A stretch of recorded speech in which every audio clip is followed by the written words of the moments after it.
We're here with Clarke Guy, who is a candidate for County Commissioner in District 3. That's the northern area of St. Mary's County, spanning from Golden Beach down over to the 7th District.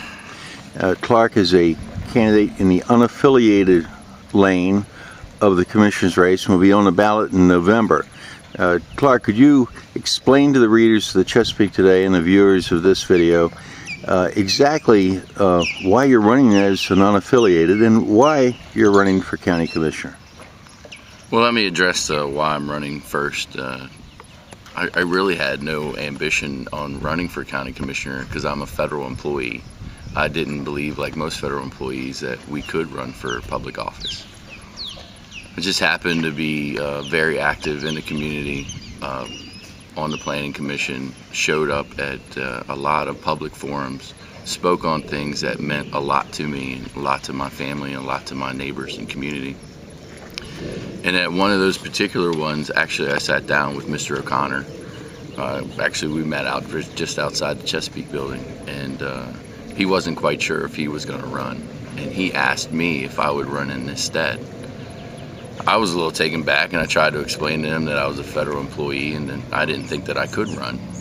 Well, after that particular conversation, I spoke with some prominent individuals within the community, and they felt that, you know, let's take a stab at this.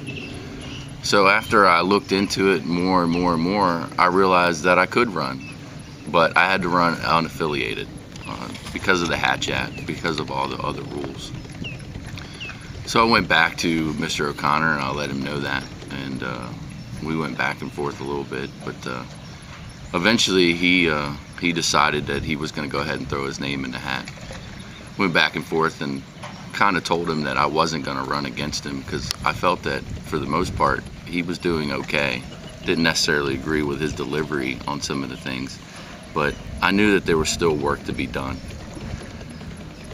With that kind of conversation, then I got more and more involved with some other things that were going on in the county. The impact fee, some of the other just kind of big rocks that were being moved around. And I kind of saw where things were going, and I felt that more work needed to be done and that my approach would be better. So I actually went back to Mr. O'Connor and said, hey, I am going to throw my name in the hat. I'm going to be an unaffiliated candidate, and I love this place and I want to make it better. And I think through the process, he and I can make each other better, and in the end, St. Mary's County wins. So that's why I'm running for County Commissioner, and that's why I run unaffiliated. Not to mention, I just don't like the bickering back and forth. Just don't like it. And I think my approach is better, and I think we can get more things done. We're here with Clarke Guy. In the distance is the historic St. Clement's Island, the landing place of the first colonial settlers in March 25th, 1634. Clarke is running as an unaffiliated candidate for County Commissioner in District 3, St. Mary's County. Clarke, you were appointed to the Planning Commission about a year and a half ago. How has that experience helped open your eyes and your interest into public affairs in St. Mary's County? Sure. I guess I have to tell you how I was appointed first. I was still in the Air Force, Chief Master Sergeant in the Air Force. I served almost 22 years and retired. Plenty of leadership positions. I found out about the Citizens Academy, and I actually attended the very first Citizens Academy.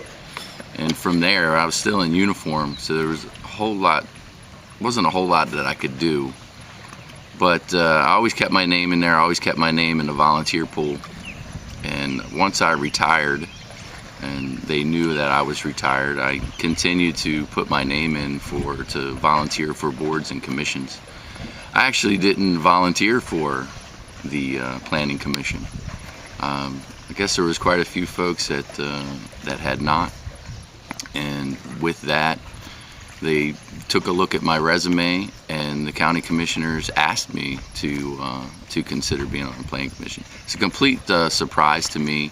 I do have some planning background, as I was a war planner in the Air Force, and of course that also included, in some cases, planning out bases and sites and and forward operating locations. But I very much knew the 7 district area and the northern part of the county. Honestly, I wasn't very familiar with a lot of the Lexington Park Developmental District because I didn't grow up there. But I grew up in most of the rural areas. So when they asked me to be on the Planning Commission, I was shocked but honored. So I took the opportunity and I learned as much as I could, about the critical areas, learned much as I could about the developmental districts and the town centers. And the more and more we got the cases in front of us, and the more and more I understood how a developer thinks and how some of these other planners think, I came to the realization a lot of things need to change. We need to adjust some things with the planning in our particular county to make sure that we can preserve not only our critical areas but our rural areas and continue to have a safe and prosperous area. Certainly need to adjust the not only the minor subdivision but the farmstead things. Of course, some of that comes from the state, and we need to work with our state delegation to get those things adjusted. The other thing that needs is we're using just some archaic calculations for traffic generation studies, and I'm seeing that developers are taking advantage of some of those older ways of thinking to get their way, and it's not beneficial to the citizens of St. Mary's County. And having been on the Planning Commission, these are the things that I've realized, that I've noticed, and really the buck stops with the county commissioners, and we need to take some action to get those things adjusted. We're here today with Clarke Guy, who's running as an unaffiliated candidate for the County Commissioner of St. Mary's County, District 3, that's the northern part of the county. The biggest part of the job of being a county commissioner is the budget. It's taxing and spending. Can you tell us where you stand on this critical issue? Absolutely. Another reason why I decided that I didn't want Mr. O'Connor to run unopposed is because I saw some issues with the way that the budget was being adjusted. We don't have a revenue problem in this county. What we have is a spending problem. And in this particular, over the last 4 years, they've taxed and spent. They just raised all of our fees again over this past year. They continue to have a fund balance. And they continue to have a fund balance because their policy is to have 15% of their budget in fund balance. And they were told that by experts so they could protect our bond rating. Our bond rating to go out and sell more bonds so we can go further into debt, and we can do what? Build more roads to fix our transportation issues. We haven't built a road in 20 years, and the one that they tried still isn't finished yet. Now, I applaud them for trying to attempt to finish it, but they haven't. So we need to adjust the way that we're spending the money. We need to reallocate some things. We need to take care of what we need to take care of, like our strong schools, like our strong sheriff's office. We need to take care of our basic services. We need to take care of our fire and rescue volunteers. What they've been doing to them and taking advantage of them for entirely too long. And there's things that we can do to adjust it. The $30 million fund balance is entirely too much. All for what? Because it doesn't make good business sense to spend that money. Well, guess what? They just spent it. They just spent $1 million of that money to send it to the schools that they knew they were going to do anyway. But we started a fight. We don't need to do that. It was unnecessary. We need to adjust the budget. We need to adjust how our revenues are coming in. We know we have income tax, we know we have property tax, and we know we have other fees, and that's what makes up the budget. We need to adjust how those things are coming in. They've already raised the fees. Now they need to lower property taxes, and we need to spend it appropriately. They're taking advantage of us, and that's why I want to get in there, and I want to work with my other county commissioners, and I want to get this adjusted. Not only for me, for my family, but for the future generations of this county. We got to fix it now, or we're going to be stuck in a hole for a long, long time.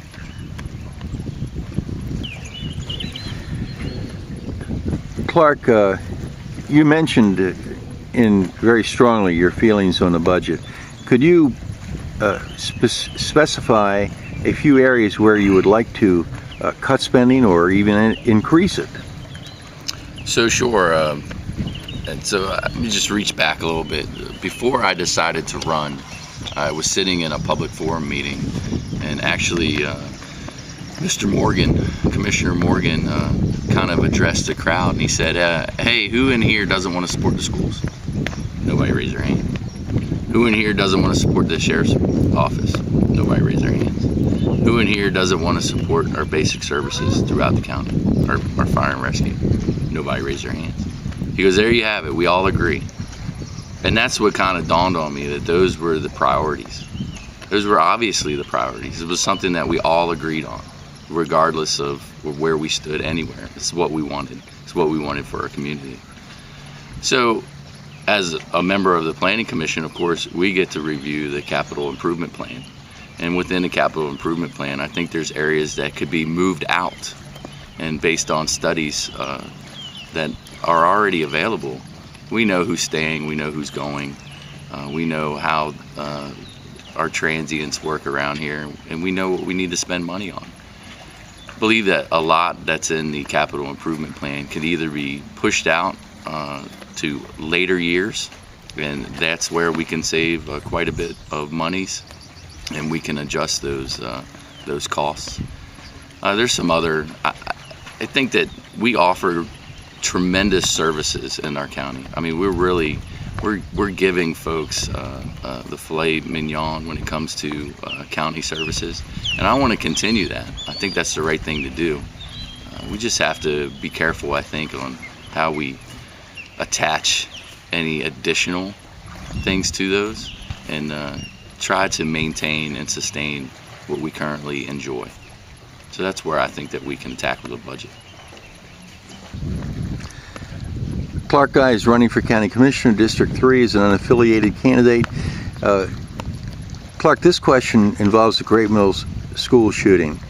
There are those who say that St. Mary's County doesn't have the money to harden our schools, put in metal detectors, or add school resource officers. What say you on the availability of the county being able to afford to do this and not having to wait until Annapolis or somebody else comes up with the money?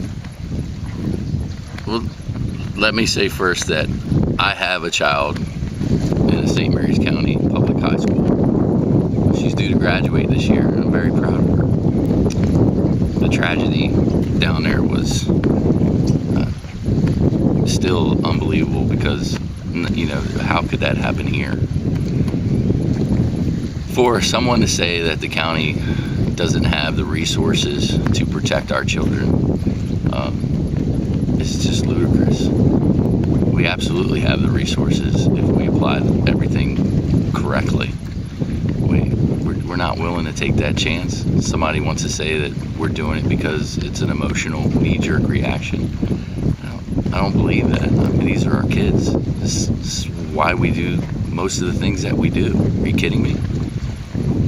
So there's resources there. There's even discussion, some would call an argument, some would call a disagreement on how those monies can be spent, on if they can be spent on reoccurring this, that, or the other.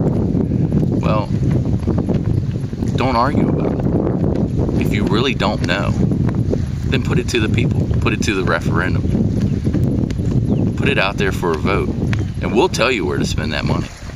We know exactly what our priorities are, and it's to protect our kids. Now, there's already been a bill pushed out from the state to tell us that we have to add more resource officers. I get that. We need to do that. And St. Mary's County was well ahead. We were already doing that. Unfortunately, that bill doesn't provide the funds to be able to do it. So St. Mary's County, like in some other cases, especially with our transportation or traffic issues, are going to have to take that and take it on ourselves. We're just going to have to do it. And we have the resources to do it. We have the resources to do it. That is why we're here, to protect the innocent. We have the resources. Could you tell us a little bit, Clarke, about where the money would come from to make the schools safer, and relate your own experiences about keeping youth busy and in a positive fashion, channeled in the right direction? Sure. I mean, I already mentioned the capital budget, and I think that things can be adjusted there. We can get more resources from that to be able to protect our children. Now, I know that there's a lot of requests for certain items to be built in the county, sports complex, and maybe an amphitheater, and of course a youth center. And all of those things are important in time. Right now we have some needs that need to be addressed. And with that said, I mean, when I was growing up, our school was our youth center. Parks and Rec had plenty of programs, and they would take a portion of the schools, and that's where we played, and that's where we hung out, and that's where we were. I went to summer camps at the Mechanicsville Elementary School, run by Parks and Recs. I mean, those are the things that I think that we could go back and still make schools inviting, and still protect our children, and not necessarily need to build things that we maybe don't need right now, because we have other priorities that we need to take care of. Those things can be done later on. So that's where I think that the resources can come from to do what I believe we need to get done. Protect our kids. Fixing potholes and public safety are two of the most important elements of what government can do as a service to a community. In terms of the never-ending 911 communication problems in St. Mary's County and the recent death of a child, could you tell us what you think about the topic and how solutions can be obtained? Sure. Again, like I kind of commented earlier, we have several immediate issues that need to be tackled. One of them is the radio system for our rescue and fire volunteers. We knew when we bought it that it was the wrong system for us. We knew that, but I believe it was the cheapest.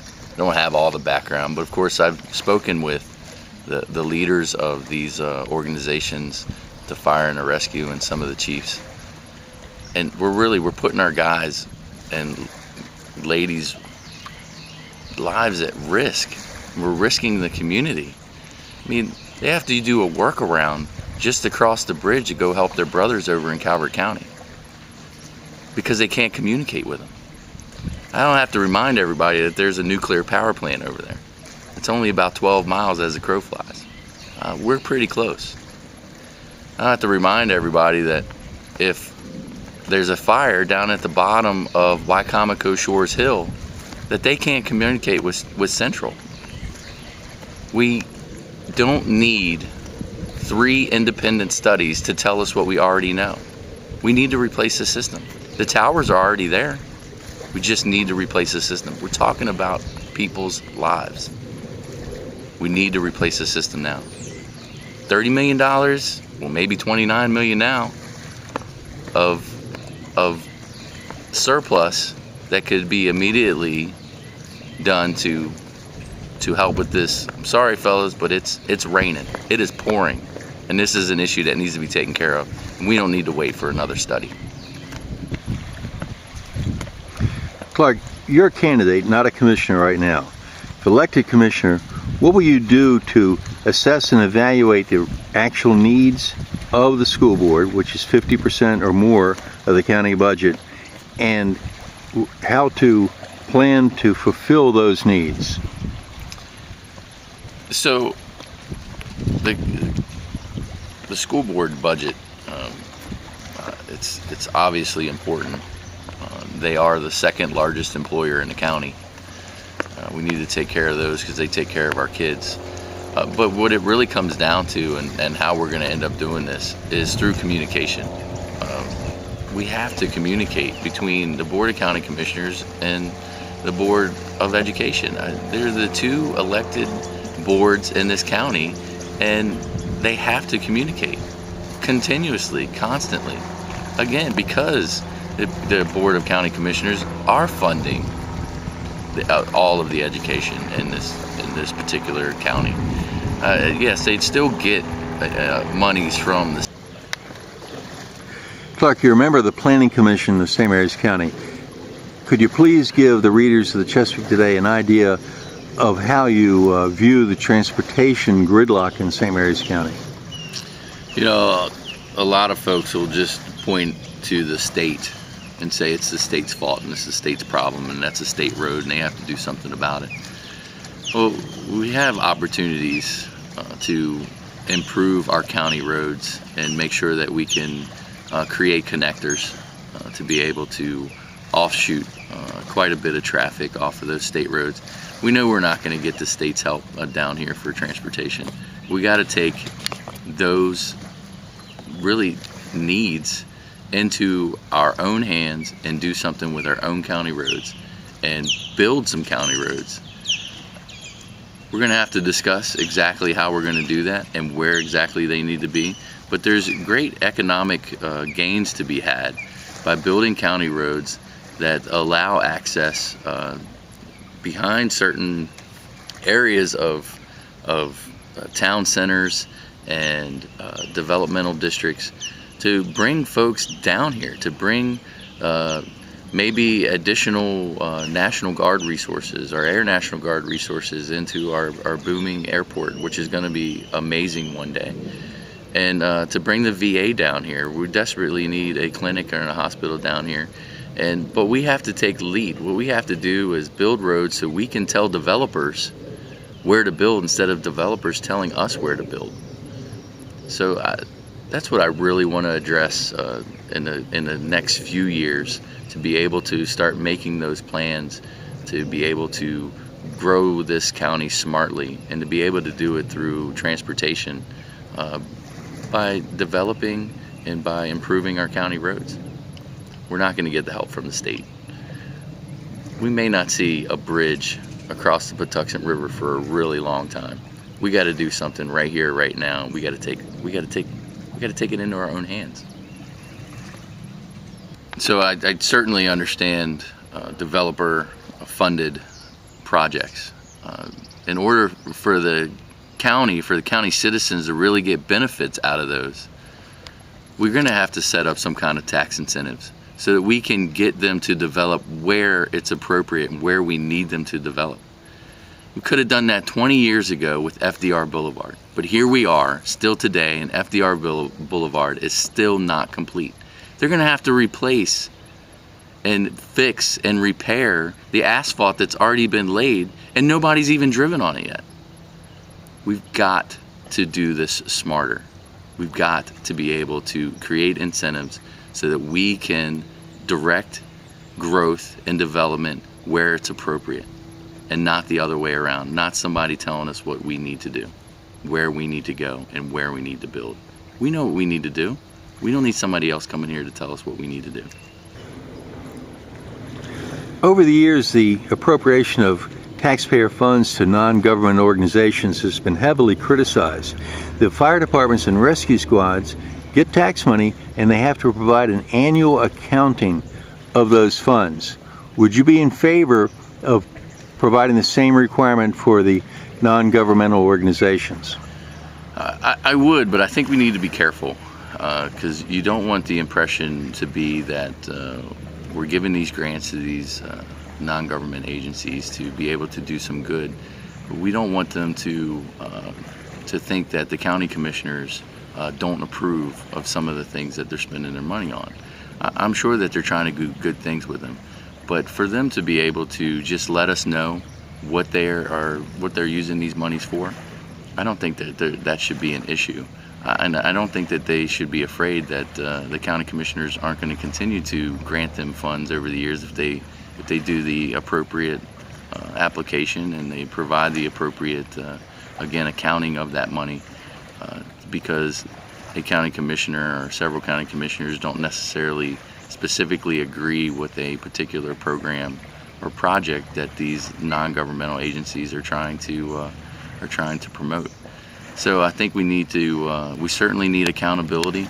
Accountability is a must, However, I think we need to be careful with ensuring that we're not withholding too much because we don't necessarily see eye to eye. Clarke, could you help the reader of the Chesapeake Today and the viewer understand what makes your campaign unique? Absolutely. As an unaffiliated candidate, I am the only 100% independent candidate in any race in this entire county. I'm one that can, no kidding, and truly represent everyone and listen to everyone. No unaffiliated candidate has ever been elected in a seat in St. Mary's County. I want to make history. I think we can make history in November. And I want to ask everyone for their vote November the 6th. We can make history. We can do this. We can bring people to the table. We can get things done. Because I'm a federal employee, I think that is also a shifting point for everyone to know that regardless of your employment and your circumstances, that you can run for office. And there should be no reason anybody should run unopposed in any race. I think that is really what makes my campaign special. That really makes my run for county commissioner special, unique, different, is that I am a 100% independent candidate, born and raised in this community, born and raised in the values of this community. I understand how to communicate those values. I understand where we need to go and need to take this with my over 21 years of service in the U.S. Air Force as a Chief Master Sergeant. My wife and I choose to be here to raise our family. Again, born and raised here, 100% independent. I'm going to listen to everyone. I'm going to take everyone's comments, suggestions, love, and apply it where it needs to be applied. That's what makes me unique. That's what makes this campaign special, and we can make history, but I need your vote November the 6th. Thank you.